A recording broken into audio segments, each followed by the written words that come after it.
The Dunwich Horror by H.P. Lovecraft. Gorgons and hydras and chimeras, dire stories of Celino and the Harpies, may reproduce themselves in the brain of superstition, but they were there before. They are transcripts, types, the archetypes are in us, and eternal. How else should the recital of that which we know in a waking sense to be false come to affect us at all? Is it that we naturally conceive terror from such objects, considered in their capacity of being able to inflict upon us bodily injury? Oh, least of all. These terrors are of older standing. They date beyond body, or without the body, they would have been the same. That the kind of fear here treated is purely spiritual, that it is strong in proportion as it is objectless on earth, that it predominates in the period of our sinless infancy, are difficulties the solution of which might afford some probable insight into our ante-mundane condition, and a peep at least into the shadowland of pre-existence. Charles Lamb, Witches and Other Night Fears. When a traveler in north-central Massachusetts takes the wrong fork at the junction of the Aylesbury Pike just beyond Dean's Corners, he comes upon a lonely and curious country. The ground gets higher, and the briar-bordered stone walls press closer and closer against the ruts of the dusty, curving road. The trees of the frequent forest belt seem too large, and the wild weeds, brambles, and grasses attain a luxuriance not often found in settled regions. At the same time, the planted fields appear singularly few and barren, while the sparsely scattered houses wear a surprisingly uniform aspect of age, squalor, and dilapidation. Without knowing why, one hesitates to ask directions from the gnarled, solitary figures spied now and then on crumbling doorsteps or on the sloping, rock-strewn meadows. Those figures are so silent and furtive that one feels somehow confronted by forbidden things, with which it would be better to have nothing to do.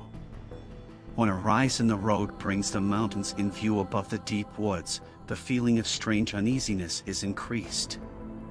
The summits are too rounded and symmetrical to give a sense of comfort and naturalness, and sometimes the sky silhouettes with a special clearness the queer circles of tall stone pillars with which most of them are crowned. Gorges and ravines of problematical depth intersect the way, and the crude wooden bridges always seem of dubious safety. When the road dips again, there are stretches of marshland that one instinctively dislikes, and indeed almost fears at evening, when unseen whippoorwills chatter and the fireflies come out in abnormal profusion to dance to the raucous, creepily insistent rhythms of stridently piping bullfrogs. The thin, shining line of the Miskatonic's upper reaches has an oddly serpent-like suggestion as it winds close to the feet of the domed hills among which it rises. As the hills draw nearer, one heeds their wooded sides more than their stone-crowned tops. Those sides loom up so darkly and precipitously that one wishes they would keep their distance, but there is no road by which to escape them. Across a covered bridge one sees a small village huddled between the stream and the vertical slope of Round Mountain, and wonders at the cluster of rotting gambrel roofs bespeaking an earlier architectural period than that of the neighboring region. It is not reassuring to see, on a closer glance, that most of the houses are deserted and falling to ruin, and that the broken steepled church now harbors the once slovenly mercantile establishment of the hamlet. One dreads to trust the tenebrous tunnel of the bridge, yet there is no way to avoid it. Once across, it is hard to prevent the impression of a faint, malign odor about the village street, as of the massed mold and decay of centuries. It is always a relief to get clear of the place, and to follow the narrow road around the base of the hills and across the level country beyond till it rejoins the Aylesbury Pike. Afterward one sometimes learns that one has been through Dunwich. Outsiders visit Dunwich as seldom as possible, and since a certain season of horror all the signboards pointing toward it have been taken down. The scenery, judged by any ordinary aesthetic canon, is more than commonly beautiful, yet there is no influx of artists or summer tourists. 2 centuries ago, when talk of witch blood, Satan worship, and strange forest presences was not laughed at, it was the custom to give reasons for avoiding the locality. In our sensible age, since the Dunwich Horror of 1928 was hushed up by those who had the town's and the world's welfare at heart, people shun it without knowing exactly why. Perhaps one reason, though it cannot apply to uninformed strangers, is that the natives are now repellently decadent, having gone far along that path of retrogression so common in many New England backwaters. They have come to form a race by themselves, with the well-defined mental and physical stigmata of degeneracy and inbreeding. The average of their intelligence is woefully low, whilst their annals reek of overt viciousness and of half-hidden murders, incests, and deeds of almost unnameable violence and perversity. The old gentry, representing the 2 or 3 armaturous families which came from Salem in 1692, have kept somewhat above the general level of decay, though many branches are sunk into the sordid populace so deeply that only their names remain as a key to the origin they disgrace. Some of the Whateleys and bishops still send their eldest sons to Harvard and Miskatonic, though those sons seldom return to the moldering gambrel roofs under which they and their ancestors were born. No one, even those who have the facts concerning the recent horror, can say just what is the matter with Dunwich, though old legends speak of unhallowed rites and conclaves of the Indians, amidst which they called forbidden shapes of shadow out of the great rounded hills, and made wild orgiastic prayers that were answered by loud crackings and rumblings from the ground below. In 1747 the Reverend Abijah Hoadley, newly come to the Congregational Church at Dunwich Village, preached a memorable sermon on the close presence of Satan and his imps, in which he said, "It must be allowed that these blasphemies of an infernal train of demons are matters of too common knowledge to be denied, the cursed voices of Azazel and Buzrael, of Beelzebub and Belial, being heard now from underground by above a score of credible witnesses now living. I myself did not more than a fortnight ago catch a very plain discourse of evil powers in the hill behind my house, wherein there were rattling and rolling, groaning, screeching, and hissing, such as no things of this earth could raise up, and which must needs have come from those caves that only black magic can discover, and only the devil unlock." Mr. Hoadley disappeared soon after delivering this sermon, but the text, printed in Springfield, is still extant. Noises in the hills continue to be reported from year to year, and still form a puzzle to geologists and physiographers. Other traditions tell of foul odors near the hill-crowning circles of stone pillars, and of rushing airy presences to be heard faintly at certain hours from stated points at the bottom of the great ravines, while still others try to explain the devil's hop-yard, a bleak, blasted hillside where no tree, shrub, or grass blade will grow. Then too, the natives are mortally afraid of the numerous whippoorwills which grow vocal on warm nights. It is vowed that the birds are psychopomps lying in wait for the souls of the dying, and that they time their eerie cries in unison with the sufferer's struggling breath. If they can catch the fleeing soul when it leaves the body, they instantly flutter away chittering in demoniac laughter, but if they fail, they subside gradually into a disappointed silence. These tales, of course, are obsolete and ridiculous, because they come down from very old times. Dunwich is indeed ridiculously old, older by far than any of the communities within 30 miles of it. South of the village one may still spy the cellar walls and chimney of the ancient Bishop House, which was built before 1700, whilst the ruins of the mill at the Falls, built in 1806, form the most modern piece of architecture to be seen. Industry did not flourish here, and the 19th century factory movement proved short-lived. Oldest of all are the great rings of rough-hewn stone columns on the hilltops, but these are more generally attributed to the Indians than to the settlers. Deposits of skulls and bones, found within these circles and around the sizable table-like rock on Sentinel Hill, sustain the popular belief that such spots were once the burial places of the Pocumtucks, even though many ethnologists, disregarding the absurd improbability of such a theory, persist in believing the remains Caucasian. It was in the township of Dunwich, in a large and partly inhabited farmhouse set against a hillside 4 miles from the village and 1.5 miles from any other dwelling, that Wilbur Whately was born at 5 a.m. on Sunday, the 2nd of February, 1913.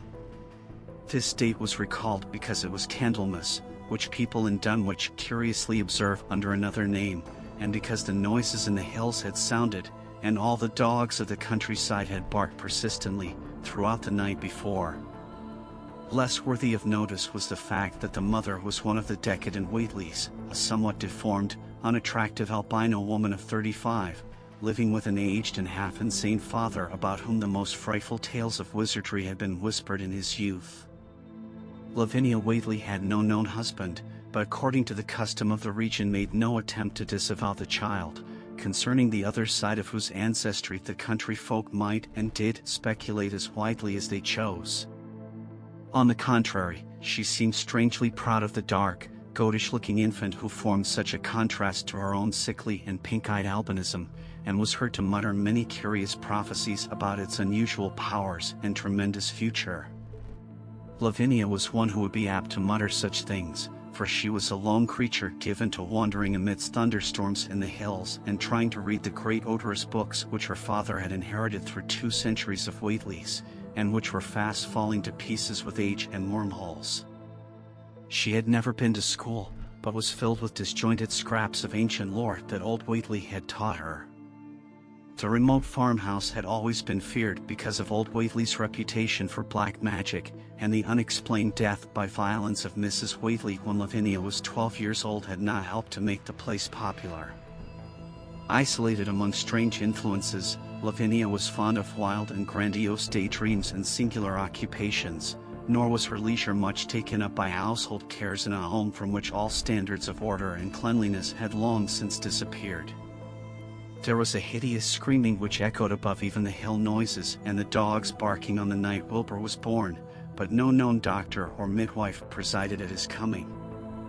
Neighbors knew nothing of him till a week afterward, when old Whately drove his sleigh through the snow into Dunwich village and discoursed incoherently to the group of loungers at Osborne's general store. There seemed to be a change in the old man, an added element of furtiveness in the clouded brain which subtly transformed him from an object to a subject of fear, though he was not one to be perturbed by any common family event. Amidst it all he shewed some trace of the pride later noticed in his daughter, and what he said of the child's paternity was remembered by many of his hearers years afterward.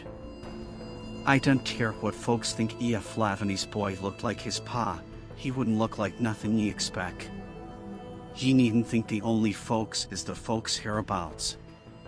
Lavany's read some, and has seed some things the most he only tell about. I calculate her man is as good a husband as ye can find this side of Aylesbury, and if ye knowed as much about the hills as I do, ye wouldn't ast no better church weddin nor her in. Let me tell ye suthin, someday you folks hear a child Lavany say callin' its father's name on the top Sentinel Hill."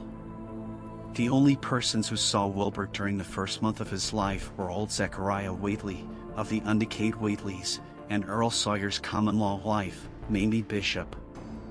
Mamie's visit was frankly one of curiosity, and her subsequent tales did justice to her observations, but Zechariah came to lead a pair of Alderney cows which old Whately had bought of his son Curtis.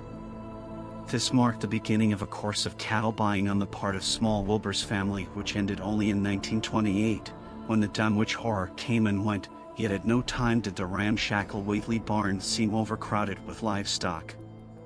There came a period when people were curious enough to steal up and count the herd that grazed precariously on the steep hillside above the old farmhouse, and they could never find more than 10 or 12 anemic, bloodless-looking specimens.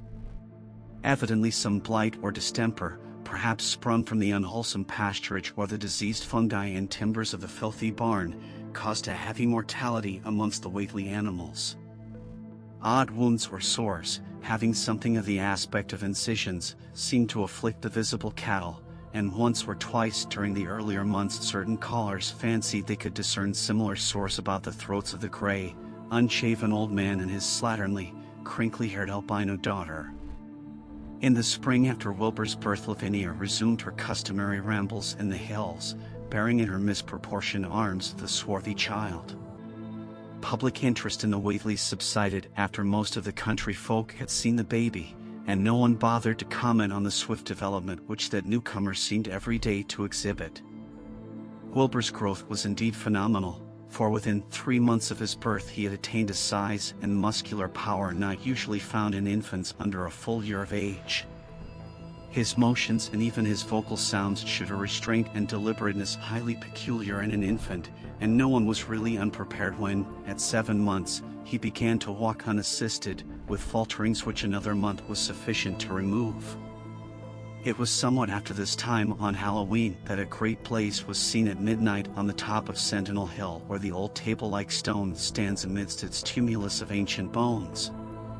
Considerable talk was started when Silas Bishop of the Undecayed Bishops mentioned having seen the boy running sturdily up the hill ahead of his mother about an hour before the blaze was remarked. Silas was rounding up a stray heifer, but he nearly forgot his mission when he fleetingly spied the two figures in the dim light of his lantern. They darted almost noiselessly through the underbrush, and the astonished watcher seemed to think they were entirely unclothed.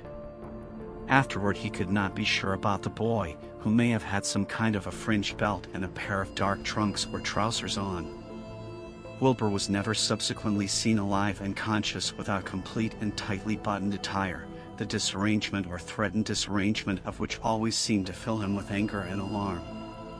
His contrast with his squalid mother and grandfather in this respect was thought very notable until the horror of 1928 suggested the most valid of reasons.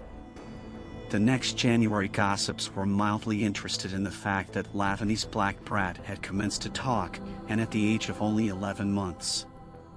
His speech was somewhat remarkable both because of its difference from the ordinary accents of the region, and because it displayed a freedom from infantile lisping of which many children of 3 or 4 might well be proud.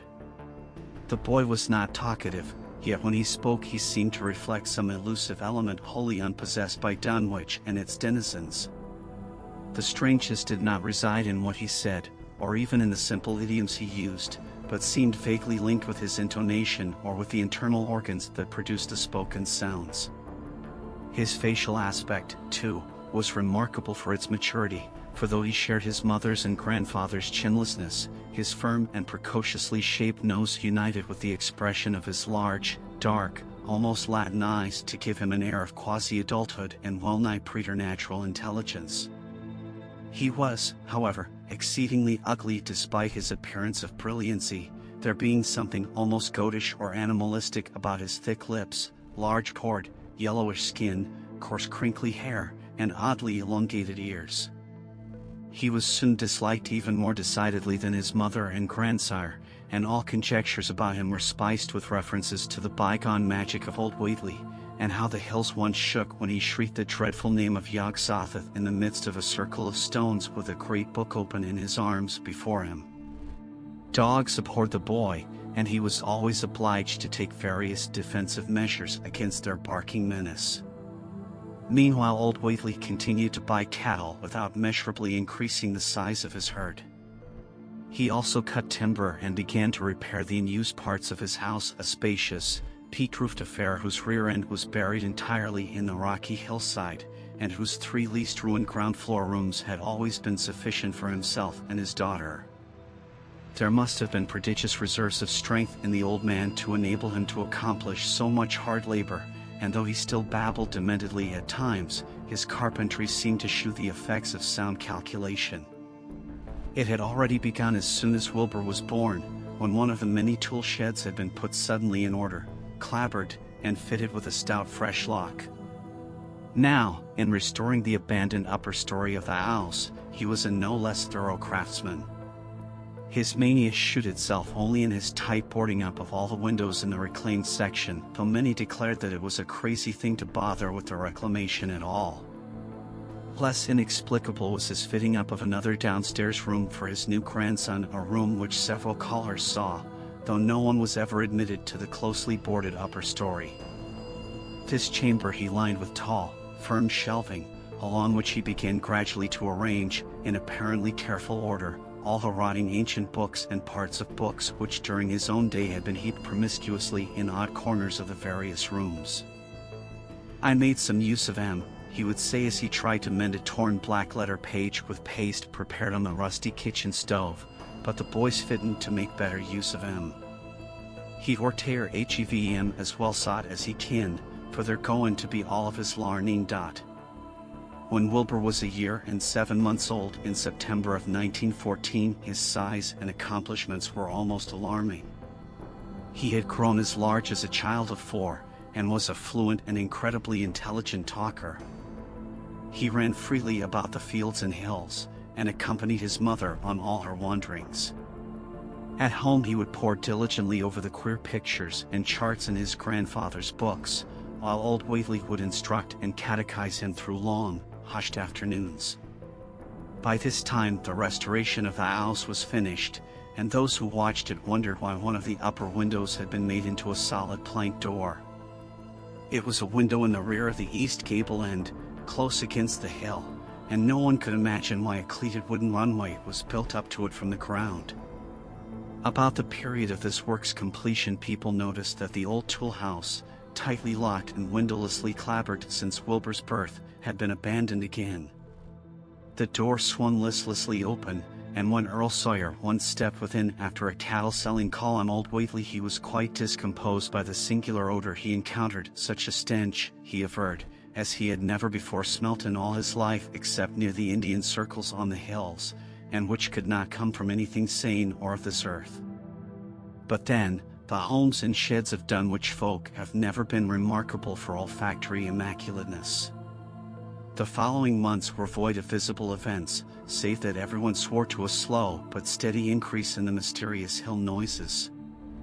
On May Eve of 1915 there were tremors which even the Aylesbury people felt, whilst the following Halloween produced an underground rumbling queerly synchronized with bursts of flame than which Whately's doings from the summit of Sentinel Hill.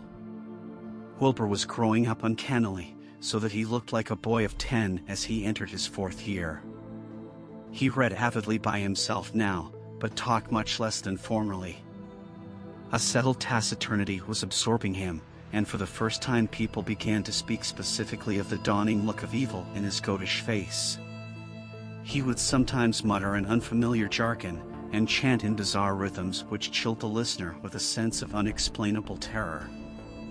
The aversion displayed toward him by dogs had now become a matter of wide remark, and he was obliged to carry a pistol in order to traverse the countryside in safety.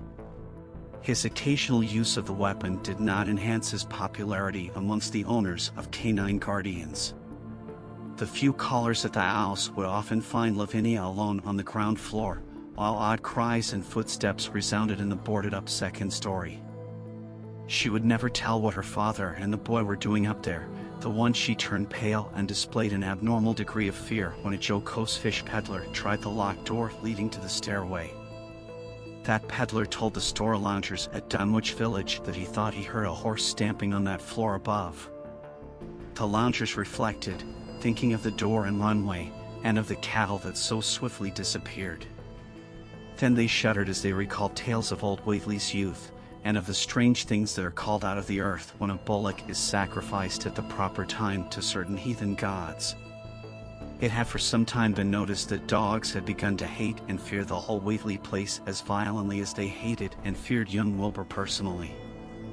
In 1917 the war came, and Squire Sawyer Whately, as chairman of the local draft board, had hard work finding a quota of young Dunwich men fit even to be sent to a development camp. The government, alarmed at such signs of wholesale regional decadence, sent several officers and medical experts to investigate, conducting a survey which New England newspaper readers may still recall. It was the publicity attending this investigation which set reporters on the track of the Whateleys, and caused the Boston Globe and Arkham Advertiser to print flamboyant Sunday stories of young Wilbur's precociousness, old Whately's black magic, the shelves of strange books, the sealed second story of the ancient farmhouse, and the weirdness of the whole region and its hill noises. Wilbur was 4.5 then, and looked like a lad of 15. His lips and cheeks were fuzzy with a coarse dark down, and his voice had begun to break. Earl Sawyer went out to the Whately place with both sets of reporters and cameramen, and called their attention to the queer stench which now seemed to trickle down from the sealed upper spaces. It was, he said, exactly like a smell he had found in the tool shed abandoned when the house was finally repaired, and like the faint odors which he sometimes thought he caught near the stone circles on the mountains. Dunwich folk read the stories when they appeared, and grinned over the obvious mistakes. They wondered, too, why the writers made so much of the fact that old Whately always paid for his cattle in gold pieces of extremely ancient date. The Whateleys had received their visitors with ill-concealed distaste, though they did not dare court further publicity by a violent resistance or refusal to talk. For a decade the annals of the Whateleys sink indistinguishably into the general life of a morbid community used to their queer ways and hardened to their May Eve and All Hallows orgies. Twice a year they would light fires on the top of Sentinel Hill, at which times the mountain rumblings would recur with greater and greater violence, while at all seasons there were strange and portentous doings at the lonely farmhouse. In the course of time callers professed to hear sounds in the sealed upper story even when all the family were downstairs, and they wondered how swiftly or how lingeringly a cow or bullock was usually sacrificed. There was talk of a complaint to the Society for the Prevention of Cruelty to Animals, but nothing ever came of it, since Dunwich folk are never anxious to call the outside world's attention to themselves. About 1923, when Wilbur was a boy of 10 whose mind, voice, stature, and bearded face gave all the impressions of maturity, a second great siege of carpentry went on at the old house. It was all inside the sealed upper part, and from bits of discarded lumber people concluded that the youth and his grandfather had knocked out all the partitions and even removed the attic floor, leaving only one vast open void between the ground story and the peaked roof. They had torn down the great central chimney, too, and fitted the rusty range with a flimsy outside tin stovepipe. In the spring after this event old Whately noticed the growing number of whippoorwills that would come out of Cold Spring Glen to chirp under his window at night. He seemed to regard the circumstance as one of great significance, and told the loungers at Osborne's that he thought his time had almost come. "They whistle just in tune with my breathing now," he said, "and I guess they're getting ready to catch my soul.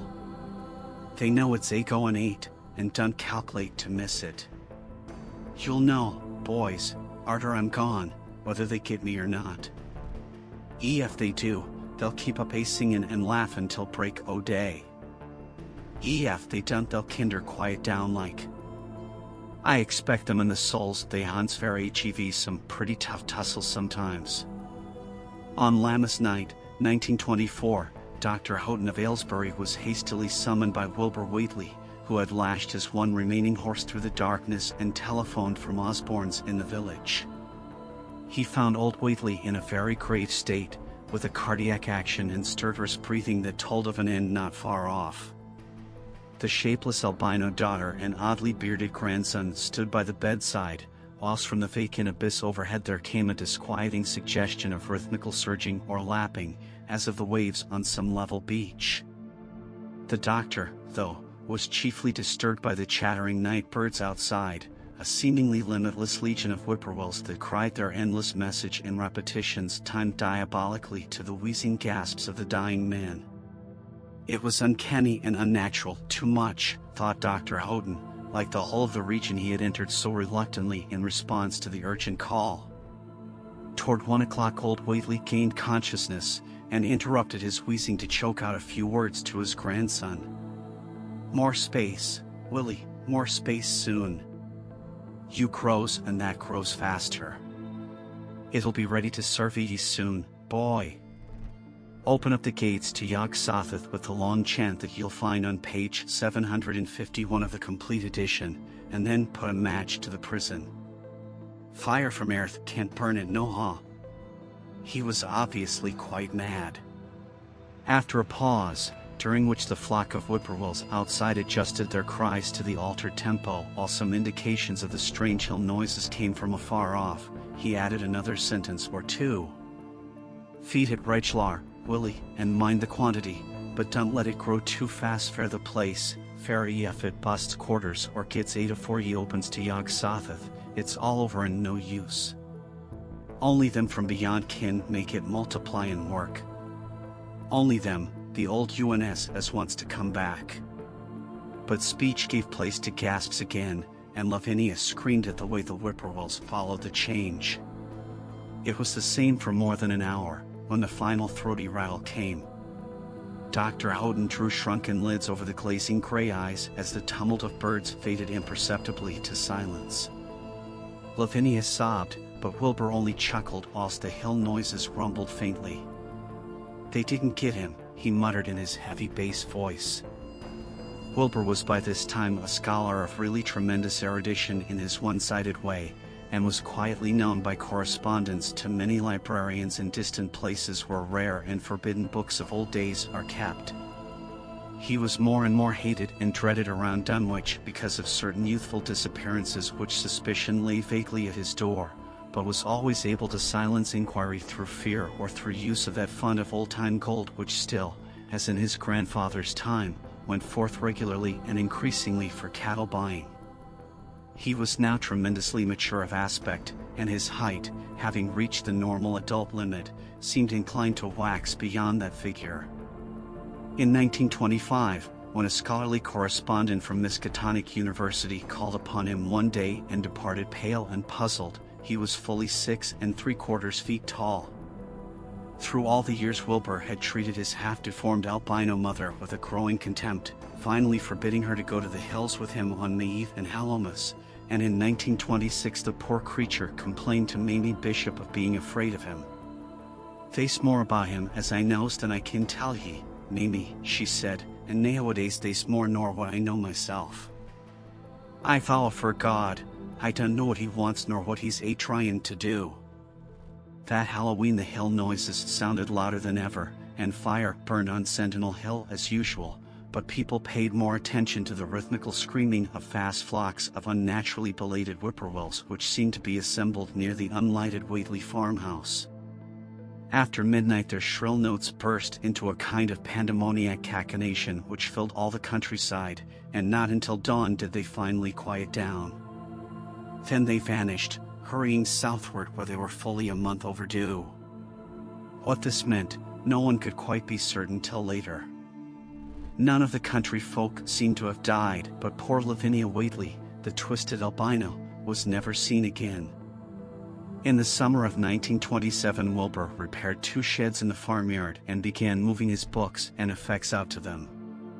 Soon afterward Earl Sawyer told the loungers at Osborne's that more carpentry was going on in the Whately farmhouse. Wilbur was closing all the doors and windows on the ground floor, and seemed to be taking out partitions as he and his grandfather had done upstairs 4 years before. He was living in one of the sheds, and Sawyer thought he seemed unusually worried and tremulous. People generally suspected him of knowing something about his mother's disappearance, and very few ever approached his neighborhood now. His height had increased to more than 7 feet, and showed no signs of ceasing its development. The following winter brought an event no less strange than Wilbur's first trip outside the Dunwich region. Correspondence with the Widener Library at Harvard, the Bibliothèque Nationale in Paris, the British Museum, the University of Buenos Aires, and the library of Miskatonic University of Arkham had failed to get him the loan of a book he desperately wanted, so at length he set out in person, shabby, dirty, bearded, and uncouth of dialect, to consult the copy at Miskatonic, which was the nearest to him geographically. Almost 8 feet tall, and carrying a cheap new valise from Osborne's general store, this dark and goatish gargoyle appeared one day in Arkham in quest of the dreaded volume kept under lock and key at the college library, the hideous Necronomicon of the mad Arab Abdul al-Hazard in Olus Wormius Latin version, as printed in Spain in the 17th century. He had never seen the city before, but had no thought save to find his way to the university grounds, where, indeed, he passed heedlessly by the great white-fanged watchdog that barked with unnatural fury and enmity, and tugged frantically at its stout chain. Wilbur had with him the priceless but imperfect copy of Dr. Dee's English version which his grandfather had bequeathed him, and upon receiving access to the Latin copy he at once began to collate the 2 texts with the aim of discovering a certain passage which would have come on the 751st page of his own defective volume. This much he could not civilly refrain from telling the librarian, the same erudite Henry Armitage, A.M. Miskatonic, Ph.D., Princeton, Lit. D. Johns Hopkins, who had once called at the farm, and who now politely plied him with questions. He was looking, he had to admit, for a kind of formula or incantation containing the frightful name Yog-Sothoth, and it puzzled him to find discrepancies, duplications, and ambiguities which made the matter of determination far from easy. As he copied the formula he finally chose, Dr. Armitage looked involuntarily over his shoulder at the open pages, the left-hand one of which, in the Latin version, contains such monstrous threats to the peace and sanity of the world. Nor is it to be thought, ran the text as Armitage mentally translated it, that man is either the oldest or the last of Earth's masters, or that the common bulk of life and substance walks alone. The old ones were, the old ones are, and the old ones shall be. Not in the spaces we know, but between them, they walk serene and primal, undimensioned and to us unseen. Yog-Sothoth knows the gate. Yog-Sothoth is the gate. Yog-Sothoth is the key and guardian of the gate. Past, present, future, all are one in Yog-Sothoth. He knows where the old ones broke through of old, and where they shall break through again. He knows where they have trod earth's fields, and where they still tread them, and why no one can behold them as they tread. By their smell can men sometimes know them near, but of their semblance can no man know, saving only in the features of those they have begotten on mankind, and of those are there many sorts, differing in likeness from man's truest eidolon to that shape without sight or substance which is them. They walk unseen and foul in lonely places where the words have been spoken and the rites held through at their seasons. The wind gibbers with their voices, and the earth mutters with their consciousness. They bend the forest and crush the city, yet may not forest or city behold the hand that smites. Catath in the cold waste hath known them, and what man knows Catath? The ice desert of the south and the sunken isles of ocean hold stones whereon their seal is engraven, but who hath seen the deep frozen city or the sealed tower long garlanded with seaweed and barnacles? Great Cthulhu is their cousin, yet can he spy them only dimly. Ia Shub-Niggurath. As a foulness shall ye know them. Their hand is at your throats, yet ye see them not, and their habitation is even one with your guarded threshold. Yog-Sothoth is the key to the gate, whereby the spheres meet. Man rules now where they ruled once, they shall soon rule where man rules now. After summer is winter, and after winter summer. They wait patient and potent, for here shall they reign again. Dr. Armitage, associating what he was reading with what he had heard of Dunwich and its brooding presences, and of Wilbur Whately and his dim, hideous aura that stretched from a dubious birth to a cloud of probable matricide, felt a wave of fright as tangible as a draught of the tomb's cold clamminess. The bent, goatish giant before him seemed like the spawn of another planet or dimension, like something only partly of mankind, and linked to black gulfs of essence and entity that stretched like titan phantasms beyond all spheres of force and matter, space and time. Presently Wilbur raised his head and began speaking in that strange, resonant fashion which hinted at sound-producing organs unlike the run of mankind's. "Mr. Armitage," he said, "I calculate I've got to take that book home. There's things in it I've got to try under certain conditions that I can't get here, and it would be a mortal sin to let a red tape rule hold me up. Let me take it along, sir, and I'll swear they won't nobody know the difference. I don't need to tell ye I'll take good care of it. It wasn't me that put this copy in the shape it is." He stopped as he saw firm denial on the librarian's face, and his own goatish features grew crafty. Armitage, half ready to tell him he might make a copy of what parts he needed, thought suddenly of the possible consequences and checked himself. There was too much responsibility in giving such a being the key to such blasphemous outer spheres. Whately saw how things stood, and tried to answer lightly. All right, if ye feel that way about it. Maybe Harvard won't be so fussy as you be." And without saying more he rose and strode out of the building, stooping at each doorway. Armitage heard the savage yelping of the great watchdog, and studied Whately's gorilla-like lope as he crossed the bit of campus visible from the window. He thought of the wild tales he had heard, and recalled the old Sunday stories in the Advertiser, these things, and the lore he had picked up from Dunwich rustics and villagers during his one visit there. Unseen things not of Earth, or at least not of tridimensional Earth, rushed foetid and horrible through New England's glens, and brooded obscenely on the mountain tops. Of this he had long felt certain. Now he seemed to sense the close presence of some terrible part of the intruding horror, and to glimpse a hellish advance in the black dominion of the ancient and once passive nightmare. He locked away the Necronomicon with a shudder of disgust, but the room still reeked with an unholy and unidentifiable stench. "As a foulness shall ye know them," he quoted. Yes, the odor was the same as that which had sickened him at the Whately farmhouse less than 3 years before. He thought of Wilbur, goatish and ominous, once again, and laughed mockingly at the village rumors of his parentage. "Inbreeding?" Armitage muttered half aloud to himself. "Great God, what simpletons! Shew them Arthur Macken's great God Pan, and they'll think it a common Dunwich scandal. But what cursed shapeless influence on or off this three-dimensioned earth was Wilbur Whately's father? Born on Candlemas 9 months after May Eve of 1912, when the talk about the queer earth noises reached clear to Arkham, what walked on the mountains that May night? What ruthless horror fastened itself on the world in half-human flesh and blood? During the ensuing weeks, Dr. Armitage set about to collect all possible data on Wilbur Whately and the formless presences around Dunwich. He got in communication with Dr. Houghton of Aylesbury, who had attended old Whately in his last illness, and found much to ponder over in the grandfather's last words as quoted by the physician. A visit to Dunwich village failed to bring out much that was new, but a close survey of the Necronomicon, in those parts which Wilbur had sought so avidly, seemed to supply new and terrible clues to the nature, methods, and desires of the strange evil so vaguely threatening this planet.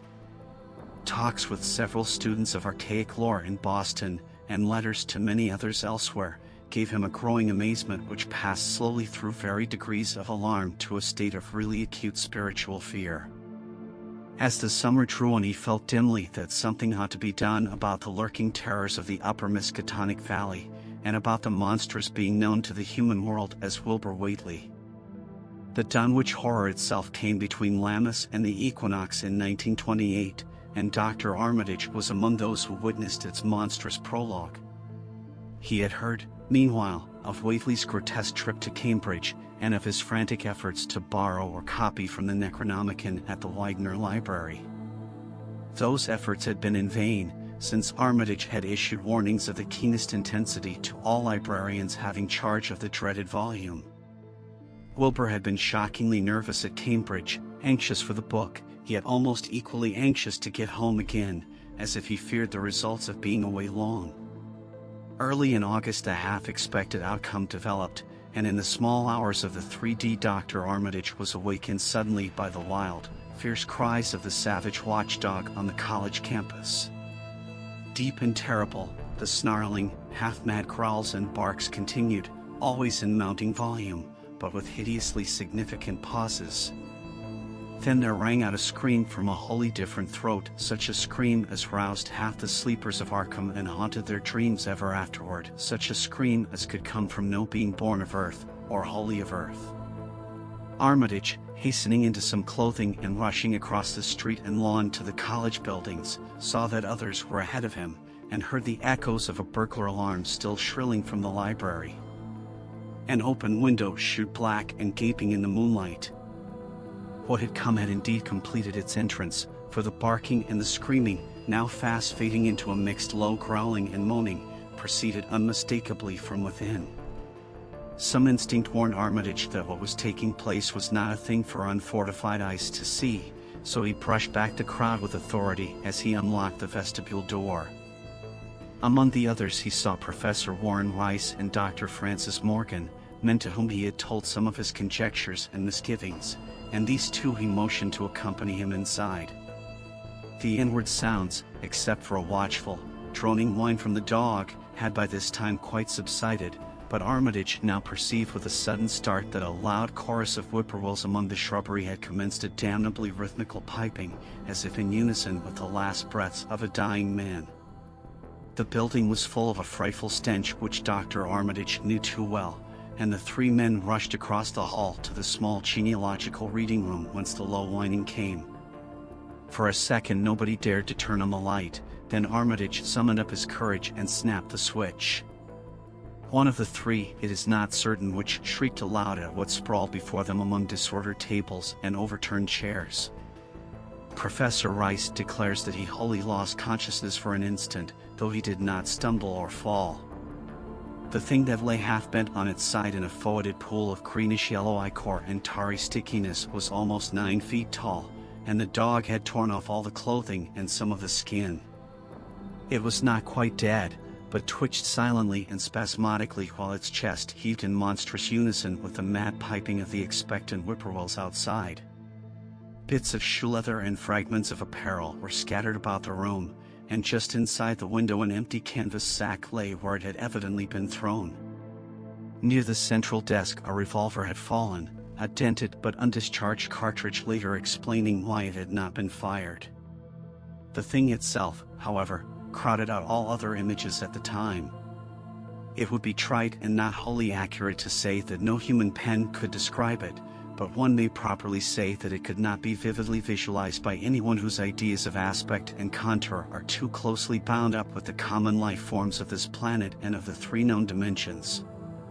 It was partly human, beyond a doubt, with very man-like hands and head, and the goatish, chinless face had the stamp of the Whateleys upon it. But the torso and lower parts of the body were teratologically fabulous, so that only generous clothing could ever have enabled it to walk on earth unchallenged or uneradicated. Above the waist it was semi-anthropomorphic, though its chest, where the dog's rending paws still rested watchfully, had the leathery, reticulated hide of a crocodile or alligator. The back was piebald with yellow and black, and dimly suggested the squamous covering of certain snakes. Below the waist, though, it was the worst, for here all human resemblance left off and sheer fantasy began. The skin was thickly covered with coarse black fur, and from the abdomen a score of long greenish-gray tentacles with red-sucking mouths protruded limply. Their arrangement was odd, and seemed to follow the symmetries of some cosmic geometry unknown to Earth or the solar system. On each of the hips, deep set in a kind of pinkish, ciliated orbit, was what seemed to be a rudimentary eye, whilst in lieu of a tail there depended a kind of trunk or feeler with purple annular markings, and with many evidences of being an undeveloped mouth or throat. The limbs, save for their black fur, roughly resembled the hind legs of prehistoric Earth's giant saurians, and terminated in ridgy-veined pads that were neither hooves nor claws. When the thing breathed, its tail and tentacles rhythmically changed color, as if from some circulatory cause normal to the non-human side of its ancestry. In the tentacles this was observable as a deepening of the greenish tinge, whilst in the tail it was manifest as a yellowish appearance which alternated with a sickly grayish-white in the spaces between the purple rings. Of genuine blood there was none, only the foetid greenish-yellow ichor which trickled along the painted floor beyond the radius of the stickiness, and left a curious discoloration behind it. As the presence of the three men seemed to rouse the dying thing, it began to mumble without turning or raising its head. Dr. Armitage made no written record of its mouthings, but asserts confidently that nothing in English was uttered. At first the syllables defied all correlation with any speech of Earth, but toward the last there came some disjointed fragments evidently taken from the Necronomicon, that monstrous blasphemy in quest of which the thing had perished. These fragments, as Armitage recalls them, ran something like Nai, Ngaga, Bug Shagag, Waiha, Yog Sothoth, Yog Sothoth. They trailed off into nothingness as the whippoorwills shrieked in rhythmical crescendos of unholy anticipation. Then came a halt in the gasping, and the dog raised its head in a long, lugubrious howl. A change came over the yellow, goatish face of the prostrate thing, and the great black eyes fell in appallingly. Outside the window the shrilling of the whippoorwills had suddenly ceased, and above the murmurs of the gathering crowd there came the sound of a panic-struck whirring and fluttering. Against the moon vast clouds of feathery watchers rose and raced from sight, frantic at that which they had sought for prey. All at once the dog started up abruptly, gave a frightened bark, and leaped nervously out of the window by which it had entered. A cry rose from the crowd, and Dr. Armitage shouted to the men outside that no one must be admitted till the police or medical examiner came. He was thankful that the windows were just too high to permit of peering in, and drew the dark curtains carefully down over each one. By this time 2 policemen had arrived, and Dr. Morgan, meeting them in the vestibule, was urging them for their own sakes to postpone entrance to the stench-filled reading room till the examiner came and the prostrate thing could be covered up. Meanwhile, frightful changes were taking place on the floor. One need not describe the kind and rate of shrinkage and disintegration that occurred before the eyes of Dr. Armitage and Professor Rice, but it is permissible to say that, aside from the external appearance of face and hands, the really human element in Wilbur Whately must have been very small. When the medical examiner came, there was only a sticky whitish mass on the painted boards, and the monstrous odor had nearly disappeared. Apparently Whately had had no skull or bony skeleton, at least, in any true or stable sense. He had taken somewhat after his unknown father. Yet all this was only the prologue of the actual Dunwich Horror. Formalities were gone through by bewildered officials, abnormal details were duly kept from press and public, and men were sent to Dunwich and Aylesbury to look up property and notify any who might be heirs of the late Wilbur Whately. They found the countryside in great agitation, both because of the growing rumblings beneath the domed hills, and because of the unwanted stench and the surging, lapping sounds which came increasingly from the great empty shell formed by Whately's boarded-up farmhouse. Earl Sawyer, who tended the horse and cattle during Wilbur's absence, had developed a woefully acute case of nerves. The officials devised excuses not to enter the noisome boarded place, and were glad to confine their survey of the deceased's living quarters, the newly mended sheds, to a single visit. They filed a ponderous report at the courthouse in Aylesbury, and litigations concerning heirship are said to be still in progress amongst the innumerable Whateleys, decayed and undecayed, of the upper Miskatonic Valley. An almost interminable manuscript in strange characters, written in a huge ledger and adjudged a sort of diary because of the spacing and the variations in ink and penmanship, presented a baffling puzzle to those who found it on the old bureau which served as its owner's desk. After a week of debate it was sent to Miskatonic University, together with the deceased's collection of strange books, for study and possible translation, but even the best linguists soon saw that it was not likely to be unriddled with ease. No trace of the ancient gold with which Wilbur and old Whately always paid their debts has yet been discovered. It was in the dark of September 9th that the horror broke loose. The hill noises had been very pronounced during the evening, and dogs barked frantically all night. Early risers on the 10th noticed a peculiar stench in the air. About 7 o'clock Luther Brown, the hired boy at George Corey's, between Cold Spring Glen and the village, rushed frenziedly back from his morning trip to 10-acre meadow with the cows. He was almost convulsed with fright as he stumbled into the kitchen, and in the yard outside the no less frightened herd were pawing and lowing pitifully, having followed the boy back in the panic they shared with him. Between gasps Luther tried to stammer out his tale to Mrs. Corey. Up there in the rud beyond the glen, Miss Corey, they suthin ben thar. It smells like thunder, and all the bushes and little trees is pushed back from the rud like they a house been moved along of it. And that ain't the wust, nother.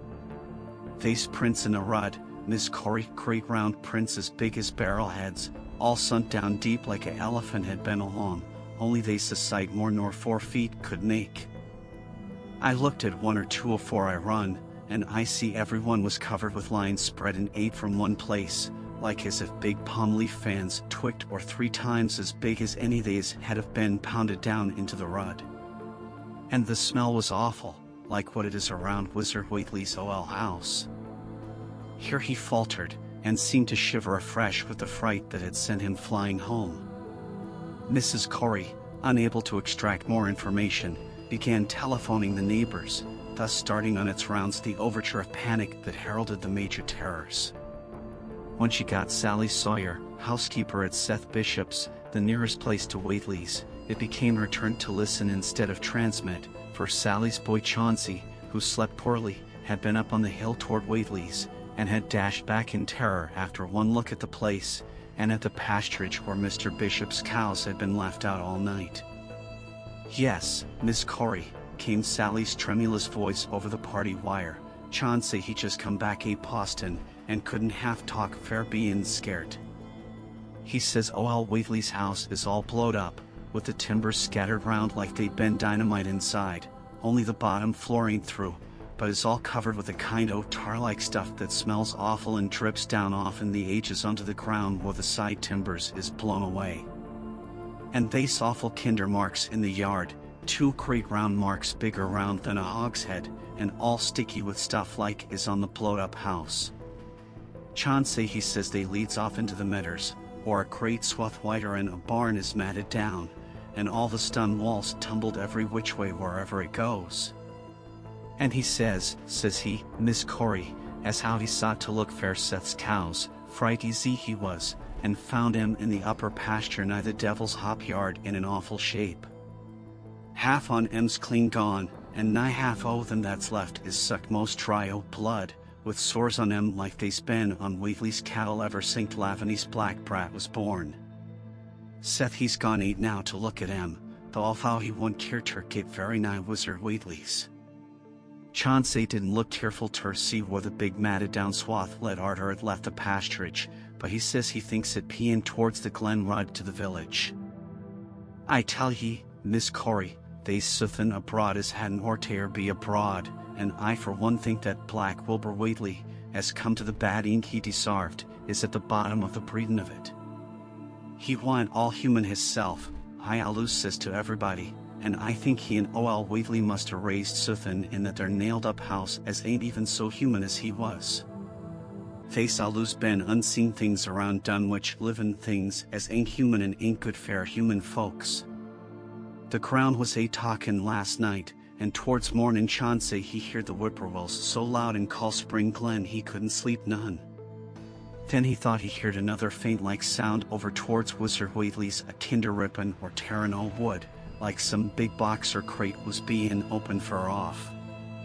What with this and that, he didn't get to sleep at all till sunup, and no sooner was he up this mornin', but he's got to go over to Whately's and see what's the matter. He's see enough, I tell ye, Miss Corey. This done me no good, and I think as all the men folks ought to get up a party and do suthin'. I know suthin' awful's about, and feel my time is nigh, though only God knows just what it is. Did your Luther take account o' where them big tracks led to? No. Well, Miss Corey, if they was on the glen rod this side o' the glen, and ain't got to your house yet, I calculate they must go into the glen itself. They would do that. I allus says Call Spring Glen ain't no healthy nor decent place. The whippoorwills and fireflies there never did act like they was creators o' God, and they's them as says ye kin hear strange things a-rushin' and a-talkin' in the air down there if ye stand in the right place, atween the Rock Falls and Bears Denver. By that noon fully 3/4 of the men and boys of Dunwich were trooping over the roads and meadows between the new-made Whately ruins and Cold Spring Glen, examining in horror the vast, monstrous prints, the maimed bishop cattle, the strange, noisome wreck of the farmhouse, and the bruised, matted vegetation of the fields and roadsides. Whatever had burst loose upon the world had assuredly gone down into the great sinister ravine, for all the trees on the banks were bent and broken, and a great avenue had been gouged in the precipice hanging underbrush. It was as though a house, launched by an avalanche, had slid down through the tangled growths of the almost vertical slope.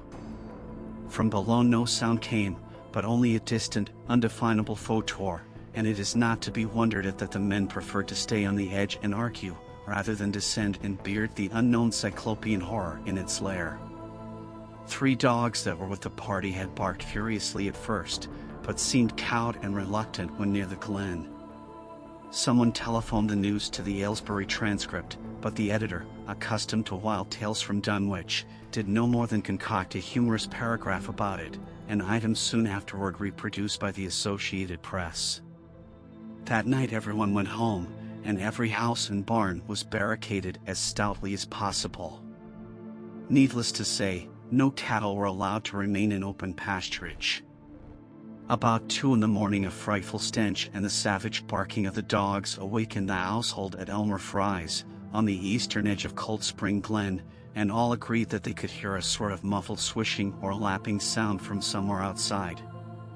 Mrs. Fry proposed telephoning the neighbors, and Elmer was about to agree when the noise of splintering would burst in upon their deliberations. It came, apparently, from the barn, and was quickly followed by a hideous screaming and stamping amongst the cattle. The dogs slavered and crouched close to the feet of the fear-numbed family. Fry lit a lantern through force of habit, but knew it would be death to go out into that black farmyard. The children and the womenfolk whimpered, kept from screaming by some obscure, vestigial instinct of defense which told them their lives depended on silence. At last the noise of the cattle subsided to a pitiful moaning, and a great snapping, crashing, and crackling ensued. The Frys, huddled together in the sitting room, did not dare to move until the last echoes died away far down in Cold Spring Glen. Then, amidst the dismal moans from the stable and the demoniac piping of late whippoorwills in the glen, Selina Fry tottered to the telephone and spread what news she could of the second phase of the horror. The next day all the countryside was in a panic, and cowed, uncommunicative groups came and went where the fiendish thing had occurred. 2 titan swaths of destruction stretched from the glen to the Fry farmyard, monstrous prints covered the bare patches of ground, and one side of the old red barn had completely caved in. Of the cattle, only a quarter could be found and identified. Some of these were in curious fragments, and all that survived had to be shot. Earl Sawyer suggested that help be asked from Aylesbury or Arkham, but others maintained it would be of no use. Old Zebulon Whately, of a branch that hovered about halfway between soundness and decadence, made darkly wild suggestions about rites that ought to be practiced on the hilltops. He came of a line where tradition ran strong, and his memories of chantings in the great stone circles were not altogether connected with Wilbur and his grandfather. Darkness fell upon a stricken countryside too passive to organize for real defense. In a few cases closely related families would band together and watch in the gloom under one roof, but in general there was only a repetition of the barricading of the night before, and a futile, ineffective gesture of loading muskets and setting pitchforks handily about. Nothing, however, occurred except some hill noises, and when the day came there were many who hoped that the new horror had gone as swiftly as it had come. There were even bold souls who proposed an offensive expedition down in the glen, though they did not venture to set an actual example to the still reluctant majority. When night came again the barricading was repeated, though there was less huddling together of families. In the morning both the Fry and the Seth Bishop households reported excitement among the dogs and vague sounds and stenches from afar, while early explorers noted with horror a fresh set of the monstrous tracks in the road skirting Sentinel Hill. As before, the sides of the road showed a bruising indicative of the blasphemously stupendous bulk of the horror, whilst the conformation of the tracks seemed to argue a passage in 2 directions, as if the moving mountain had come from Cold Spring Glen and returned to it along the same path. At the base of the hill a 30-foot swath of crushed shrubbery saplings led steeply upward, and the seekers gasped when they saw that even the most perpendicular places did not deflect the inexorable trail. Whatever the horror was, it could scale a sheer stony cliff of almost complete verticality, and as the investigators climbed around to the hill's summit by safer routes they saw that the trail ended, or rather, reversed there. It was here that the Whateleys used to build their hellish fires and chant their hellish rituals by the table-like stone on May Eve and Hallowmas. Now that very stone formed the center of a vast space thrashed around by the mountainous horror, whilst upon its slightly concave surface was a thick and foetid deposit of the same tarry stickiness observed on the floor of the ruined Whately farmhouse when the horror escaped. Men looked at one another and muttered. Then they looked down the hill. Apparently, the horror had descended by a route much the same as that of its ascent. To speculate was futile. Reason, logic, and normal ideas of motivation stood confounded. Only old Zebulon, who was not with the group, could have done justice to the situation or suggested a plausible explanation. Thursday night began much like the others, but it ended less happily. The whippoorwills in the glen had screamed with such unusual persistence that many could not sleep, and about 3 a.m. all the party telephones rang tremulously. Those who took down their receivers heard a fright-mad voice shriek out, "Help, oh, my God," and some thought a crashing sound followed the breaking off of the exclamation. There was nothing more. No one dared do anything, and no one knew till morning whence the call came. Then those who had heard it called everyone on the line, and found that only the Frias did not reply. The truth appeared an hour later, when a hastily assembled group of armed men trudged out to the Fry place at the head of the glen. It was horrible, yet hardly a surprise. There were more swaths and monstrous prints, but there was no longer any house. It had caved in like an eggshell, and amongst the ruins nothing living or dead could be discovered. Only a stench and a tarry stickiness. The Elmer Frias had been erased from Dunwich. In the meantime, a quieter yet even more spiritually poignant phase of the horror had been blackly unwinding itself behind the closed door of a shelf-lined room in Arkham.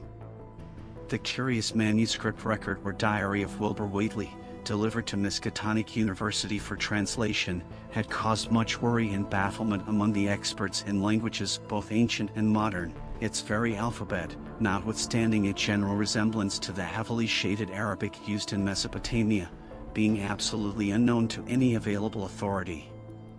The final conclusion of the linguists was that the text represented an artificial alphabet, giving the effect of a cipher, though none of the usual methods of cryptographic solution seemed to furnish any clue, even when applied on the basis of every tongue the writer might conceivably have used. The ancient books taken from Whately's quarters, while absorbingly interesting and in several cases promising to open up new and terrible lines of research among philosophers and men of science, were of no assistance whatever in this matter. One of them, a heavy tome with an iron clasp, was in another unknown alphabet, this one of a very different cast, and resembling Sanskrit more than anything else. The old ledger was at length given wholly into the charge of Dr. Armitage, both because of his peculiar interest in the Whately matter, and because of his wide linguistic learning and skill in the mystical formulae of antiquity and the Middle Ages. Armitage had an idea that the alphabet might be something esoterically used by certain forbidden cults which have come down from old times, and which have inherited many forms and traditions from the wizards of the Saracenic world. That question, however, he did not deem vital, since it would be unnecessary to know the origin of the symbols if, as he suspected, they were used as a cipher in a modern language. It was his belief that, considering the great amount of text involved, the writer would scarcely have wished the trouble of using another speech than his own, save perhaps in certain special formulae and incantations. Accordingly, he attacked the manuscript with the preliminary assumption that the bulk of it was in English. Dr. Armitage knew, from the repeated failures of his colleagues, that the riddle was a deep and complex one, and that no simple mode of solution could merit even a trial. All through late August he fortified himself with the mass lore of cryptography, drawing upon the fullest resources of his own library, and waiting night after night amidst the arcana of Trithemius Polygraphia, Giambattista Portus de Furtivus Literarum Natus, de Vigenier's Trait de Chiffres, Falconer's Cryptomenesis Patefacta, Davis and Thickness 18th century treatises, and such fairly modern authorities as Blair, Von Martin, and Kluber's Cryptographic. He interspersed his study of the books with attacks on the manuscript itself, and in time became convinced that he had to deal with one of those subtlest and most ingenious of cryptograms, in which many separate lists of corresponding letters are arranged like the multiplication table, and the message built up with arbitrary keywords known only to the initiated. The older authorities seemed rather more helpful than the newer ones, and Armitage concluded that the code of the manuscript was one of great antiquity, no doubt handed down through a long line of mystical experimenters. Several times he seemed near daylight, only to be set back by some unforeseen obstacle. Then, as September approached, the clouds began to clear. Certain letters, as used in certain parts of the manuscript, emerged definitely and unmistakably, and it became obvious that the text was indeed in English. On the evening of September 2nd, the last major barrier gave way, and Dr. Armitage read for the first time a continuous passage of Wilbur Whately's Annals. It was in truth a diary, as all had thought, and it was couched in a style clearly shewing the mixed occult erudition and general illiteracy of the strange being who wrote it. Almost the first long passage that Armitage deciphered, an entry dated November 26, 1916, proved highly startling and disquieting. It was written, he remembered, by a child of 3.5 who looked like a lad of 12 or 13. Today learned the Aklo for the Sabbath, it ran, which did not like it being answerable from the hill and not from the air. That upstairs more ahead of me than I had thought it would be, and is not like to have much earth brain. Shot Elam Hutchins' collie Jack when he went to bite me, and Elam says he would kill me if he dast. I guess he won't. Grandfather kept me saying the dough formula last night, and I think I saw the inner city at the 2 magnetic poles.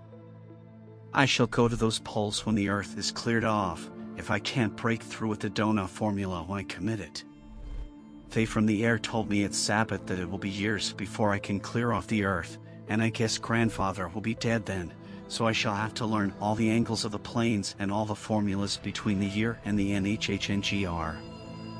They from outside will help, but they cannot take body without human blood. That upstairs looks it will have the right cast. I can see it a little when I make the fourish sign or blow the powder of Ibn Ghazi at it, and it is near like them at Naive on the hill.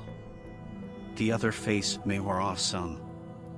I wonder how I shall look when the earth is cleared and there are no earth beings on it. He that came with the Aklo Sabbath said I may be transfigured, there being much of outside to work on. Morning found Dr. Armitage in a cold sweat of terror and a frenzy of wakeful concentration. He had not left the manuscript all night, but sat at his table under the electric light turning page after page with shaking hands as fast as he could decipher the cryptic text. He had nervously telephoned his wife he would not be home, and when she brought him a breakfast from the house he could scarcely dispose of a mouthful. All that day he read on, now and then halted maddeningly as a reapplication of the complex key became necessary. Lunch and dinner were brought him, but he ate only the smallest fraction of either. Toward the middle of the next night he drowsed off in his chair, but soon woke out of a tangle of nightmares almost as hideous as the truths and menaces to man's existence that he had uncovered. On the morning of September 4th, Professor Rice and Dr. Morgan insisted on seeing him for a while, and departed trembling and ashen gray. That evening he went to bed, but slept only fitfully. Wednesday, the next day, he was back at the manuscript, and began to take copious notes both from the current sections and from those he had already deciphered. In the small hours of that night he slept a little in an easy chair in his office, but was at the manuscript again before dawn. Some time before noon his physician, Dr. Hartwell, called to see him and insisted that he cease work. He refused, intimating that it was of the most vital importance for him to complete the reading of the diary, and promising an explanation in due course of time. That evening, just as twilight fell, he finished his terrible perusal and sank back exhausted. His wife, bringing his dinner, found him in a half-comatose state, but he was conscious enough to warn her off with a sharp cry when he saw her eyes wander toward the notes he had taken. Weakly rising, he gathered up the scribbled papers and sealed them all in a great envelope, which he immediately placed in his inside coat pocket.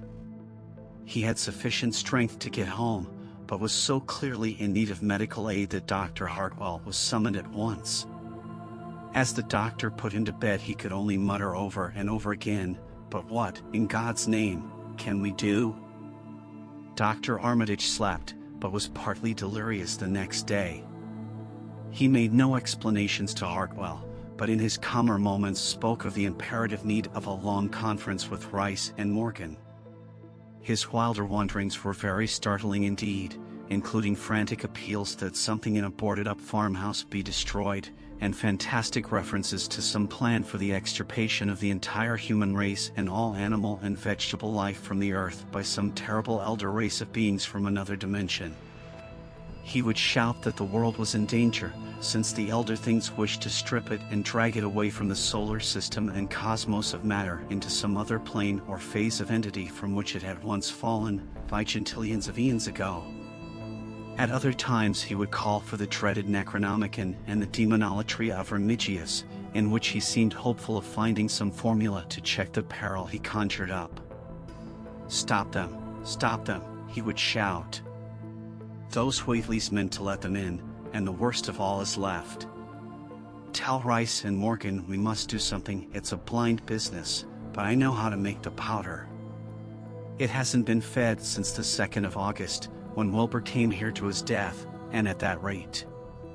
But Armitage had a sound physique despite his 73 years, and slept off his disorder that night without developing any real fever. He woke late Friday, clear of head, though sober with a gnawing fear and tremendous sense of responsibility. Saturday afternoon he felt able to go over to the library and summon Rice and Morgan for a conference, and the rest of that day and evening the three men tortured their brains in the wildest speculation and the most desperate debate.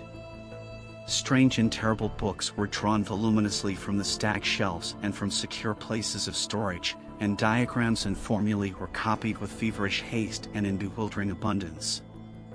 Of skepticism there was none. All three had seen the body of Wilbur Whately as it lay on the floor in a room of that very building, and after that not one of them could feel even slightly inclined to treat the diary as a madman's raving. Opinions were divided as to notifying the Massachusetts State Police, and the negative finally won. There were things involved which simply could not be believed by those who had not seen a sample, as indeed was made clear during certain subsequent investigations.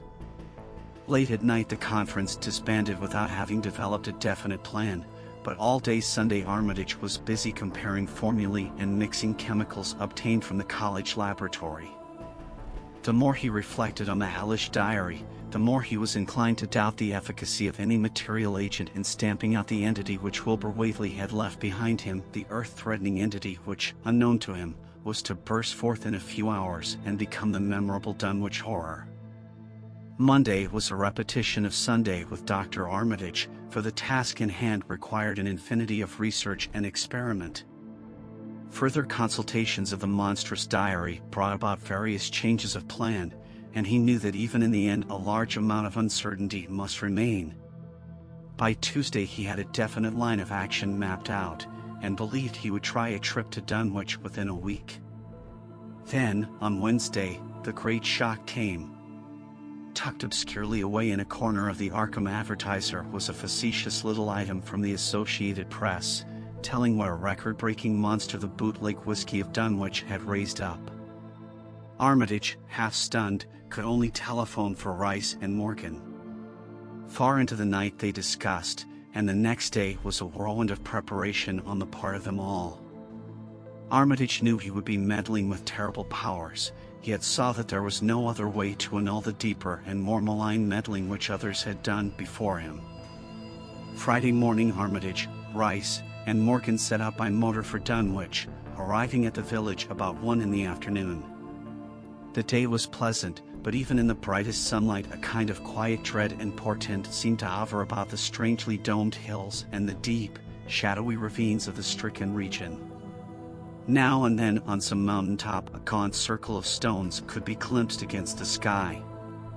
From the air of hushed fright at Osborne's store they knew something hideous had happened, and soon learned of the annihilation of the Elmer Fry house and family.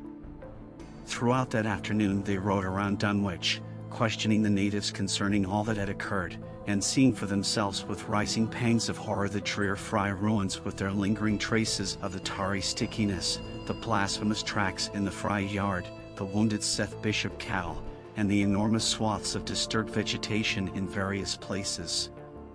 The trail up and down Sentinel Hill seemed to Armitage of almost cataclysmic significance, and he looked long at the sinister altar-like stone on the summit. At length the visitors, apprised of a party of state police which had come from Aylesbury that morning in response to the first telephone reports of the Fry tragedy, decided to seek out the officers and compare notes as far as practicable. This, however, they found more easily planned than performed, since no sign of the party could be found in any direction. There had been 5 of them in a car, but now the car stood empty near the ruins in the Fry yard. The natives, all of whom had talked with the policeman, seemed at first as perplexed as Armitage and his companions. Then old Sam Hutchins thought of something and turned pale, nudging Fred Farr and pointing to the dank, deep hollow that yawned close by. "God," he gasped, "I telled 'em not ter go down into the glen, and I never thought nobody'd do it with them tracks and that smell and the whippoorwills screechin' down thar in the dark o' noonday." A cold shudder ran through natives and visitors alike, and every ear seemed strained in a kind of instinctive, unconscious listening. Armitage, now that he had actually come upon the horror and its monstrous work, trembled with the responsibility he felt to be his. Night would soon fall, and it was then that the mountainous blasphemy lumbered upon its eldritch course. Negotium perambulans in tenebris. The old librarian rehearsed the formulae he had memorized, and clutched the paper containing the alternative one he had not memorized. He saw that his electric flashlight was in working order. Rice, beside him, took from a valise a metal sprayer of the sort used in combating insects, whilst Morgan uncased a big game rifle on which he relied despite his colleagues' warnings that no material weapon would be of help. Armitage, having read the hideous diary, knew painfully well what kind of a manifestation to expect, but he did not add to the fright of the Dunwich people by giving any hints or clues. He hoped that it might be conquered without any revelation to the world of the monstrous thing it had escaped. As the shadows gathered, the natives commenced to disperse homeward, anxious to bar themselves indoors despite the present evidence that all human locks and bolts were useless before a force that could bend trees and crush houses when it chose. They shook their heads at the visitors' plan to stand guard at the Fry ruins near the glen, and as they left, had little expectancy of ever seeing the watchers again. There were rumblings under the hills that night, and the whippoorwills piped threateningly. Once in a while a wind, sweeping up out of Cold Spring Glen, would bring a touch of ineffable photor to the heavy night air, such a photor as all 3 of the watchers had smelled once before, when they stood above a dying thing that had passed for 15 years and a half as a human being. But the looked-for terror did not appear.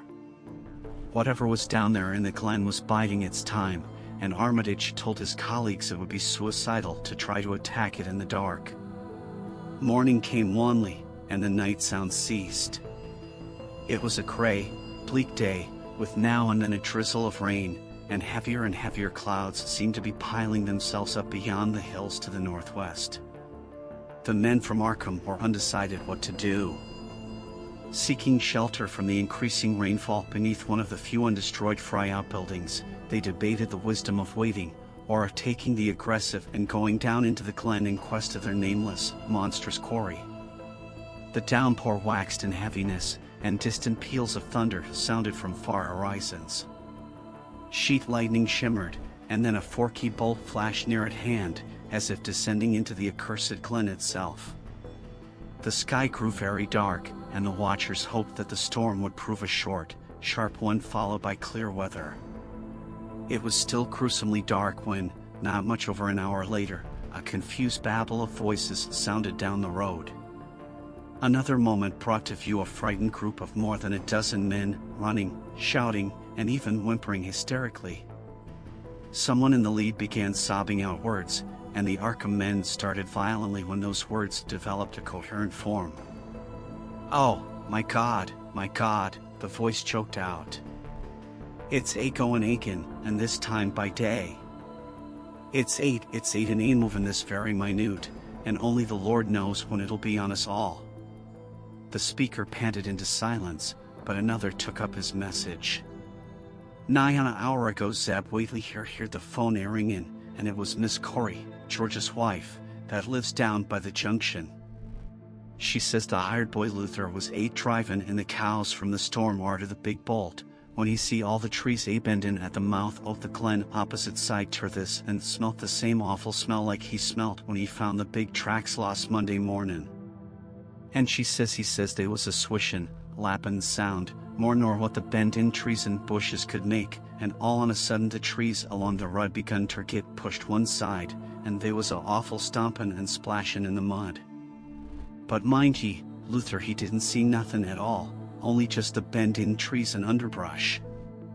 Then for ahead where Bishop's Brook goes under the rut he heard a awful creakin' and strainin' on the bridge, and says he could tell the sound o' wood startin' to crack and split.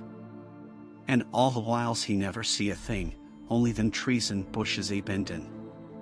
And when the swishin' sound got very far off on the rud towards Wizard Whately's and Sentinel Hill, Luther he had the guts to step up where he'd heard it first and look at the ground. It was all mud and water, and the sky was dark, and the rain was wipin' all tracks about as fast as could be, but beginning at the glen mouth, where the trees had moved, there was still some o' them awful prints big as bar less like he seen Monday. At this point the first excited speaker interrupted. But that ain't the trouble now, that was only the start. Zeb here was callin' folks up and everybody was a-listenin' in when a call from Seth Bishop's cut in. His housekeeper Sally was carryin' unfit ter kill, she just seed the trees a-bendin' beside the rud, and says they was a kind o' mushy sound, like a elephant puffin' and treadin' a-headin' for the house. Then she up and spoke sudden of a fearful smell, and says her boy Chauncey was a-screamin' as how it was just like what he smelt up to the Whately Rewinds Monday mornin'. And the dogs was all barkin' and whinin' awful. And then she let a double yell, and says the shed down the rut had just caved in like the storm had blowed it over, only the wind wasn't strong enough to do that. Everybody was a-listenin', and we could hear lots o' folks on the wire a-gaspin'. All to Aunt Sally she yelled again, and says the front yard picket fence had just crumbled up, though they wasn't no sign o' what done it. Then everybody on the line could hear Chauncey and O.L. Seth Bishop a-yellin' too, and Sally was shriekin' that suthin' heavy had struck the house, not lightnin' nor nothin', but suthin' heavy in the front, that kept a-lunchin' itself and aching, though ye couldn't see nothin' the front winders. And then, lines of fright deepen on every face, and Armitage, shaken as he was, had barely poise enough to prompt the speaker. And then, Sally she yelled "Oh help, the house is a-cavin' in," and on the wire we could hear a double crashin', and a whole flock o' screamin', just like when Elmer Fry's place was took, only wuss. The man paused, and another of the crowd spoke. "That's all, not a sound nor squeak over the phone order that. Just still light. We that heard it got 8 Fords and wagons and rounded up as many able-bodied men folks as we could get at Corey's place, and come up here ter see what you thought best ter do. Not but what I think it's the Lord's judgment for our iniquities, that no mortal can ever set aside." Armitage saw that the time for positive action had come, and spoke decisively to the faltering group of frightened rustics. "We must follow it, boys." He made his voice as reassuring as possible. "I believe there's a chance of putting it out of business. You men know that those Whateleys were wizards. Well, this thing is a thing of wizardry, and must be put down by the same means. I've seen Wilbur Whately's diary and read some of the strange old books he used to read, and I think I know the right kind of spell to recite to make the thing fade away. Of course, one can't be sure, but we can always take a chance. It's invisible, I knew it would be, but there's a powder in this long-distance sprayer that might make it show up for a second. Later on we'll try it. It's a frightful thing to have alive, but it isn't as bad as what Wilbur would have let in if he'd lived longer. You'll never know what the world has escaped. Now we've only this one thing to fight, and it can't multiply. It can, though, do a lot of harm, so we mustn't hesitate to rid the community of it. We must follow it, and the way to begin is to go to the place that has just been wrecked. Let somebody lead the way. I don't know your roads very well, but I've an idea there might be a shorter cut across lots. How about it?" The men shuffled about a moment, and then Earl Sawyer spoke softly, pointing with a grimy finger through the steadily lessening rain. "I guess ye can get to Seth Bishop's quickest by cutting across the lower meadow here, wading the brook at the low place, and climbing through Terrier's Mowen and the timber lot beyond. That comes 8 on the upper road, mighty nice Seth's a leetle t'other side." Armitage, with Rice and Morgan, started to walk in the direction indicated, and most of the natives followed slowly. The sky was growing lighter, and there were signs that the storm had worn itself away. When Armitage inadvertently took a wrong direction, Joe Osborne warned him and walked ahead to shoe the right one. Courage and confidence were mounting, though the twilight of the almost perpendicular wooded hill which lay toward the end of their short cut, and among whose fantastic ancient trees they had to scramble as if up a ladder, put these qualities to a severe test. At length they emerged on a muddy road to find the sun coming out. They were a little beyond the Seth Bishop place, but bent trees and hideously unmistakable tracks showed what had passed by. Only a few moments were consumed in surveying the ruins just around the bend. It was the Fry incident all over again, and nothing dead or living was found in either of the collapsed shells which had been the Bishop house and barn. No one cared to remain there amidst the stench and tarry stickiness, but all turned instinctively to the line of horrible prints leading on toward the wrecked Whately farmhouse and the altar-crowned slopes of Sentinel Hill. As the men passed the site of Wilbur Whately's abode, they shuddered visibly, and seemed again to mix hesitancy with their zeal. It was no joke tracking down something as big as a house that one could not see, but that had all the vicious malevolence of a demon. Opposite the base of Sentinel Hill the tracks left the road, and there was a fresh bending and matting visible along the broad swath marking the monster's former route to and from the summit. Armitage produced a pocket telescope of considerable power and scanned the steep green side of the hill. Then he handed the instrument to Morgan, whose sight was keener. After a moment of gazing, Morgan cried out sharply, passing the glass to Earl Sawyer and indicating a certain spot on the slope with his finger. Sawyer, as clumsy as most non-users of optical devices are, fumbled a while, but eventually focused the lenses with Armitage's aid. When he did so, his cry was less restrained than Morgan's had been. "God almighty, the grass and bushes is a-movin'. It's a-goin' up, slow-like, creepin' up to the top this minute, heaven only knows what for." Then the germ of panic seemed to spread among the seekers. It was one thing to chase the nameless entity, but quite another to find it. Spells might be all right, but suppose they weren't? Voices began questioning Armitage about what he knew of the thing, and no reply seemed quite to satisfy. Everyone seemed to feel himself in close proximity to phases of nature and of being utterly forbidden and wholly outside the sane experience of mankind. In the end, the 3 men from Arkham, old, white-bearded Dr. Armitage, stocky, iron-gray Professor Rice, and lean, youngish Dr. Morgan ascended the mountain alone. After much patient instruction regarding its focusing and use, they left the telescope with the frightened group that remained in the road, and as they climbed they were watched closely by those among whom the glass was passed around. It was hard going, and Armitage had to be helped more than once. High above the toiling group the great swath trembled as its hellish maker repassed with snail-like deliberateness. Then it was obvious that the pursuers were gaining. Curtis Whately of the undecayed branch was holding the telescope when the Arkham party detoured radically from the swath. He told the crowd that the men were evidently trying to get to a subordinate peak which overlooked the swath at a point considerably ahead of where the shrubbery was now bending. This, indeed, proved to be true, and the party were seen to gain the minor elevation only a short time after the invisible blasphemy had passed it. Then Wesley Corey, who had taken the glass, cried out that Armitage was adjusting the sprayer which Rice held, and that something must be about to happen. The crowd stirred uneasily, recalling that this sprayer was expected to give the unseen horror a moment of visibility. 2 or 3 men shut their eyes, but Curtis Whately snatched back the telescope and strained his vision to the utmost. He saw that Rice, from the party's point of vantage above and behind the entity, had an excellent chance of spreading the potent powder with marvelous effect. Those without the telescope saw only an instant's flash of gray cloud, a cloud about the size of a moderately large building near the top of the mountain.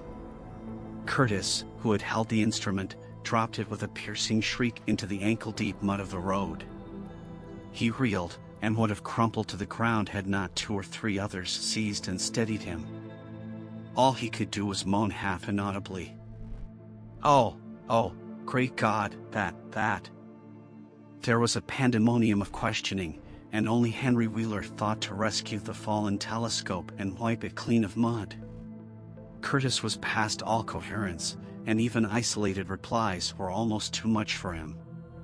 Bigger in a barn, all made o' squirmin' ropes, whole things sort o' shaped like a hen's egg, bigger in anything, with dozens o' legs like hogsheads that half shut up when they step, nothing solid about it, all like jelly, and made o' separate wrigglin' ropes pushed close together, great bulkin' eyes all over it, 10 or 20 mouths or trunks a stickin' 8 all along the sides, big as stovepipes, and all a tossin' and opening and shut tin, all gray, with kinder blue or purple rings, and God in heaven, that half face on top. This final memory, whatever it was, proved too much for poor Curtis, and he collapsed completely before he could say more.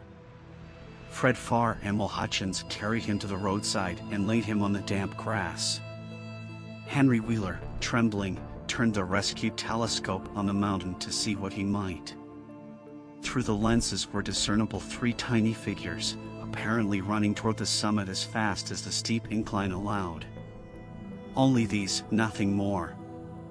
Then everyone noticed a strangely unseasonable noise in the deep valley behind, and even in the underbrush of Sentinel Hill itself. It was the piping of unnumbered whippoorwills, and in their shrill chorus there seemed to lurk a note of tense and evil expectancy. Earl Sawyer now took the telescope and reported the 3 figures as standing on the topmost ridge, virtually level with the altar stone but at a considerable distance from it. One figure, he said, seemed to be raising its hands above its head at rhythmic intervals, and as Sawyer mentioned the circumstance, the crowd seemed to hear a faint, half-musical sound from the distance, as if a loud chant were accompanying the gestures. The weird silhouette on that remote peak must have been a spectacle of infinite grotesqueness and impressiveness, but no observer was in a mood for aesthetic appreciation. "I guess he's saying the spell," whispered Wheeler as he snatched back the telescope. The whippoorwills were piping wildly, and in a singularly curious irregular rhythm quite unlike that of the visible ritual. Suddenly the sunshine seemed to lessen without the intervention of any discernible cloud. It was a very peculiar phenomenon, and was plainly marked by all. A rumbling sound seemed brewing beneath the hills, mixed strangely with a concordant rumbling which clearly came from the sky. Lightning flashed aloft, and the wondering crowd looked in vain for the portents of storm. The chanting of the men from Arkham now became unmistakable, and Wheeler saw through the glass that they were all raising their arms in the rhythmic incantation. From some farmhouse far away came the frantic barking of dogs. The change in the quality of the daylight increased, and the crowd gazed about the horizon in wonder. A purplish darkness, born of nothing more than a spectral deepening of the sky's blue, pressed down upon the rumbling hills. Then the lightning flashed again, somewhat brighter than before, and the crowd fancied that it had shed a certain mistiness around the altar stone on the distant height. No one, however, had been using the telescope at that instant. The whippoorwills continued their irregular pulsation, and the men of Dunwich braced themselves tensely against some imponderable menace with which the atmosphere seemed surcharged. Without warning came those deep, cracked, raucous vocal sounds which will never leave the memory of the stricken group who heard them. Not from any human throat were they born, for the organs of man can yield no such acoustic perversions. Rather would one have said they came from the pit itself, had not their source been so unmistakably the altar stone on the peak. It is almost erroneous to call them sounds at all, since so much of their ghastly, infra-based timbre spoke to dim seats of consciousness and terror far subtler than the ear, yet one must do so, since their form was indisputably though vaguely that of half-articulate words. They were loud as the rumblings and the thunder above which they echoed, yet did they come from no visible being. And because imagination might suggest a conjectural source in the world of non-visible beings, the huddled crowd at the mountain's base huddled still closer, and winced as if in expectation of a blow. Ignay, fucking ha! Yog Sothoth, rang the hideous croaking out of space. YBTHNK, hee NGRKDLLH. The speaking impulse seemed to falter here, as if some frightful psychic struggle were going on. Henry Wheeler strained his eye at the telescope, but saw only the three grotesquely silhouetted human figures on the peak, all moving their arms furiously in strange gestures as their incantation drew near its culmination. From what black wells of acherontic fear or feeling, from what unplumbed gulfs of extracosmic consciousness or obscure, long-latent heredity, were those half-articulate thunder-croakings drawn? Presently they began to gather renewed force and coherence as they grew in stark, utter, ultimate frenzy. Hayo. Help! Father! Wyochi Sothoth. But that was all. The pallid group in the road, still reeling at the indisputably English syllables that had poured thickly and thunderously down from the frantic vacancy beside that shocking altar stone, were never to hear such syllables again. Instead, they jumped violently at the terrific report which seemed to rend the hills, the deafening, cataclysmic peal whose source, be it inner earth or sky, no hearer was ever able to place. A single lightning bolt shot from the purple zenith to the altar stone, and a great tidal wave of viewless force and indescribable stench swept down from the hill to all the countryside. Trees, grass, and underbrush were whipped into a fury, and the frightened crowd at the mountain's base, weakened by the lethal photor that seemed about to asphyxiate them, were almost hurled off their feet. Dogs howled from the distance, green grass and foliage wilted to a curious, sickly yellow-gray, and over field and forest were scattered the bodies of dead whippoorwills. The stench left quickly, but the vegetation never came right again. To this day there is something queer and unholy about the growths on and around that fearsome hill. Curtis Whately was only just regaining consciousness when the Arkham men came slowly down the mountain in the beams of a sunlight once more brilliant and untainted. They were grave and quiet, and seemed shaken by memories and reflections even more terrible than those which had reduced the group of natives to a state of cowed quivering. In reply to a jumble of questions, they only shook their heads and reaffirmed one vital fact. "The thing has gone forever," Armitage said. "It has been split up into what it was originally made of, and can never exist again. It was an impossibility in a normal world. Only the least fraction was really matter in any sense we know. It was like its father, and most of it has gone back to him in some vague realm or dimension outside our material universe, some vague abyss out of which only the most accursed rites of human blasphemy could ever have called him for a moment on the hills." There was a brief silence, and in that pause the scattered senses of poor Curtis Whately began to knit back into a sort of continuity, so that he put his hands to his head with a moan. Memory seemed to pick itself up where it had left off, and the horror of the sight that had prostrated him burst in upon him again. Oh, my God, that half face on top of it, that face with the red eyes and crinkly albino hair, and no chin, like the Whateleys. It was a octopus, centipede, spider kind o' thing, but there was a half-shaped man's face on top of it, and it looked like Wizard Whately's, only it was yards and yards across. He paused exhausted, as the whole group of natives stared in a bewilderment not quite crystallized into fresh terror. Only old Zebulon Whately, who wonderingly remembered ancient things but who had been silent heretofore, spoke aloud. 15 year gone, he rambled. I hear to all Whately say as how someday we'd hear a child o' Lavanny say Callan its father's name on the top o' Sentinel Hill. But Joe Osborne interrupted him to question the Arkham men anew. What was it anyhow, and however did young Wizard Whately call it 8-0 the air it come from? Armitage chose his words very carefully. It was mostly a kind of force that doesn't belong in our part of space, a kind of force that acts and grows and shapes itself by other laws than those of our sort of nature. We have no business calling in such things from outside, and only very wicked people and very wicked cults ever try to. There was some of it in Wilbur Whately himself, enough to make a devil and a precocious monster of him, and to make his passing out a pretty terrible sight. I'm going to burn his accursed diary, and if you men are wise you'll dynamite that altar stone up there, and pull down all the rings of standing stones on the other hills. Things like that brought down the beings. Those Whateleys were so fond of the beings they were going to let intangibly to wipe out the human race and drag the earth off to some nameless place for some nameless purpose. But as to this thing we've just sent back, the Whateleys raised it for a terrible part in the doings that were to come. It grew fast and big from the same reason that Wilbur grew fast and big, but it beat him because it had a greater share of the outsideness in it. You needn't ask how Wilbur called it out of the air. He didn't call it out. It was his twin brother, but it looked more like the father than he did.